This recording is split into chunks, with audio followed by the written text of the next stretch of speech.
गृह पूर्व दिगरे सीढ़ी थिले कि प्रभाव सृष्टि होता है। नमस्कार बंधुगण, जय जगन्नाथ। वास्तुशास्त्र अनुसार गृह पूर्व दिगरे सीढ़ी पाई अनुमति दि जाए ना।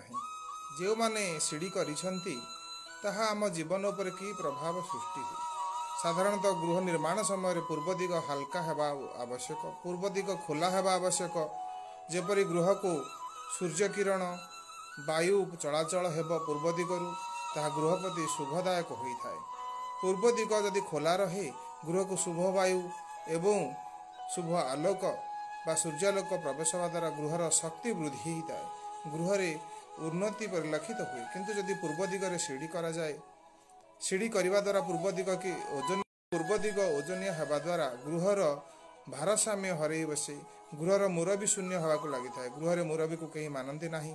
आपणकर समाज छवि दिन को दिन मलिन हुए, लोक संपर्क कमिवा द्वारा आपण आय मध्य ता ऊपर प्रभावित होता है एवं स्वास्थ्य समस्या मध्य देखा पड़ता है।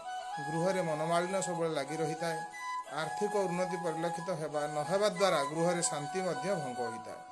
सेहीपरि समाज पद प्रतिष्ठा बा समाज छवि खराब होगा द्वारा आपणकर जेकोसी क्षेत्र में कार्य करुले आपणकर उन्नति हुए ना, दिन को दिन अवनति हुए।